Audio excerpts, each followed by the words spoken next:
Doug Root, Communications Director at the Heinz Endowments, another one of tonight's wonderful sponsors.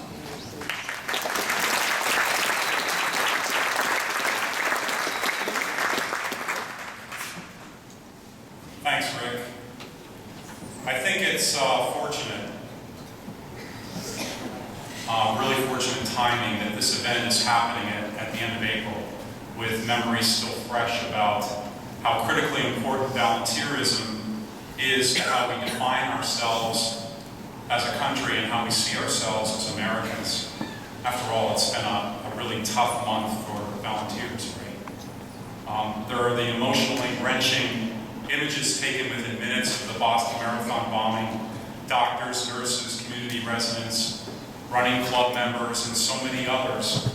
Volunteers doing the grunt work required for a successful race, and then suddenly they are volunteers running toward danger to assist in a life and death crisis.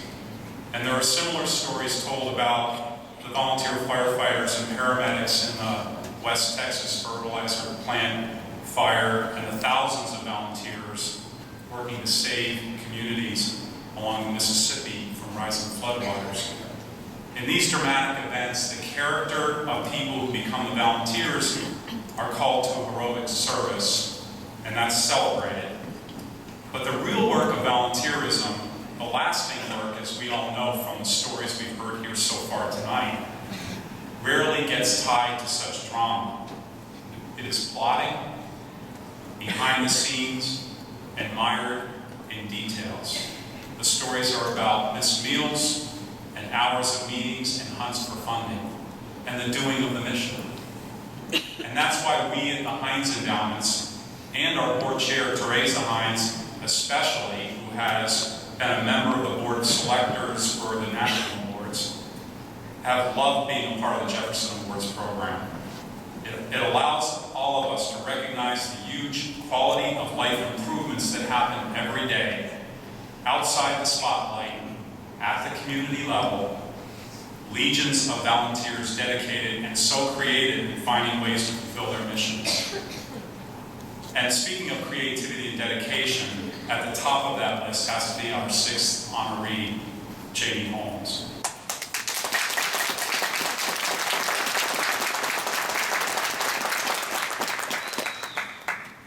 As someone who has been fortunate through the luck of the draw to be blessed with good health, and some of you out there are in the same position, I'm only totally in admiration of what this woman has accomplished dealing with life-threatening illness for much of her life. Since birth, she has had a rare disorder that has led to disintegration of one of her kidneys and other organs, and she has undergone some 30 surgeries to reconstruct her esophagus, trachea, lower intestine, and to fuse several vertebrae in her spine.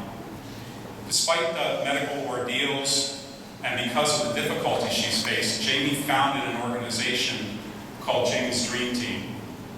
Her mission is to lift the spirits of those who are handicapped, disabled, terminally ill, severely injured, or suffering from a serious medical condition, disease, or trauma. Jamie spends 30-plus hours per week running the organization that has fulfilled the dreams and desires of more than 500 children and adults over the past 7 years.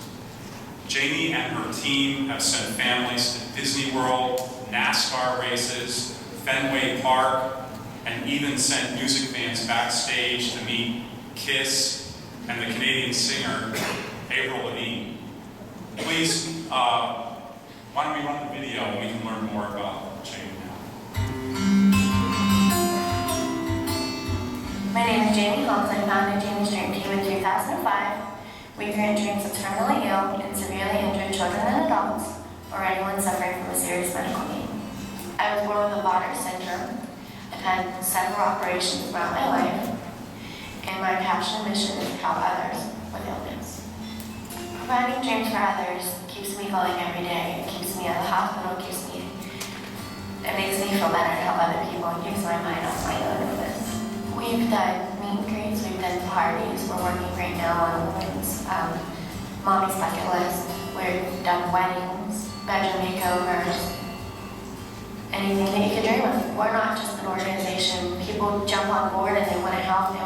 They're just like family. I know that I can call somebody, one of my volunteers at 3 o'clock in the morning and say, hey, I have a dream that I need to put together. Get up and start searching, and they do. And it's amazing. I've never done with a dream and to see the outcome of the family or the individual is absolutely amazing. The smile on their face just brings such joy to everybody around.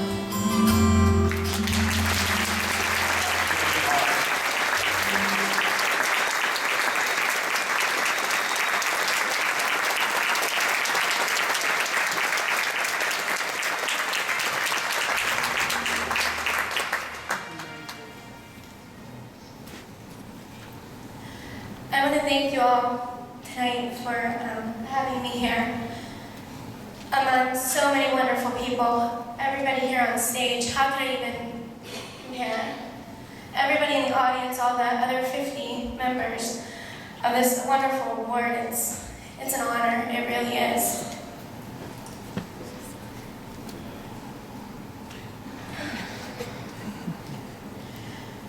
When I was born, they told my mom that I wouldn't make it, that I'd never walk, that I'd never talk, that she should probably start playing the piano for me. So, they did. My grandmother went and made funeral arrangements. But my mother she was 18 years old, she said, my baby's not gonna die, she's gonna live. And I did. Over 45 operations later, and still many more to go, I'm here. And I thank her for that. She's my driving force behind me.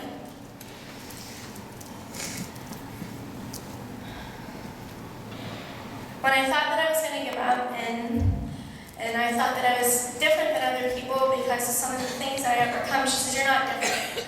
You're not different than your sister, you're not different than the people on the street, you're the same. And she treated me like that. And I want other people that we help, and I tell this to every person that I come in contact with and notice, you are not different. You are the same as everybody else, you just have some type of different difficulty. But so does everybody else, no matter what it is. Everybody has a story. When I was young, I used to give my balloons away and my presents and everything because I wanted to help everybody else. I was always looking for other people to help. At the hospitals, everything. At 15 years old, I went in for a major surgery and had some trouble recovering, and I said to my mom and my family, if I make it out of here, I'm going to help other people. I'm going to really take off, and I'm going to start helping other people when I graduate. 17 years old, in 2005, I started Jamie's Dream Team. With only one dream and my grandmother's checkbook. I really honestly thought that she was like, well, okay, and she didn't know where this was going to go. It went somewhere. We've helped over 500 families in the last 7 years.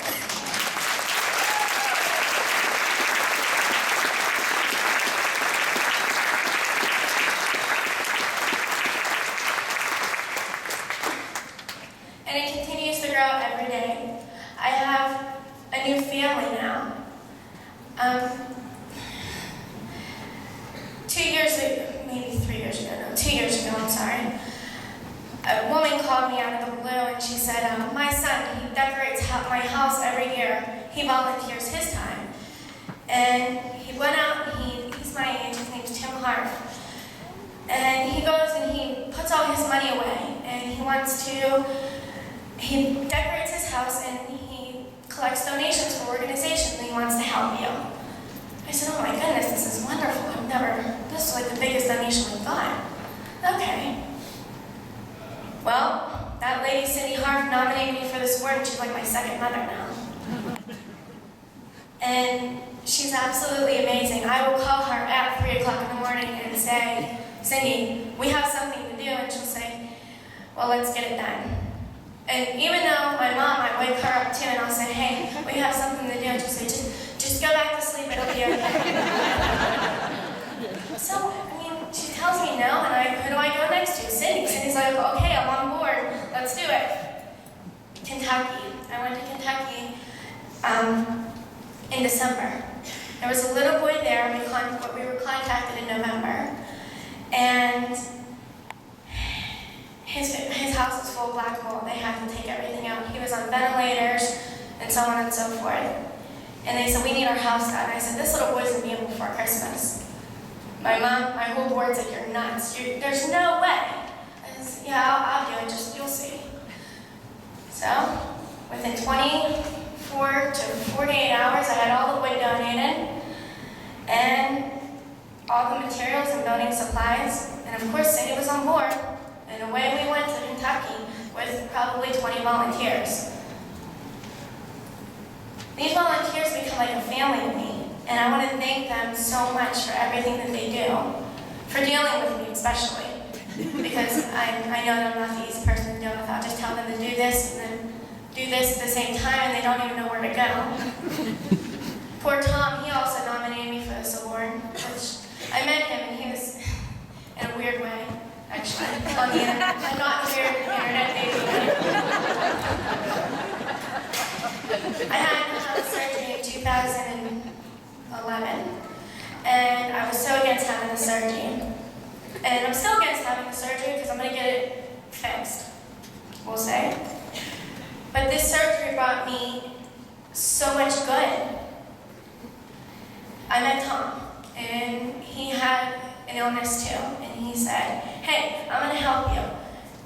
And I said, okay, but he was going to help me personally. And when I started telling him about my organization, he said, I never heard of you. What do you mean you have this organization? I never ever heard of you. I said, well, I do, and I help people, and we've helped almost 400 people. Like, why have you never heard of us? He says, okay, we'll do something about this, he said. And he was so like, I'm not going to help this girl. She's crazy. Well, he jumped on board, and he has done absolutely amazing things for Jamie's Dream Team. And I thank you, Tom. You probably never hear me say that again. He's recording it, I see him. But he's one of my backers too. And so is my grandmother and my sister and my mother and my family and my friends and Pittsburgh. Pittsburgh's amazing. This community, the media, everybody involved, and all of you out there that have done wonderful things, thank you so much, and thank you. Thank you for having me this evening.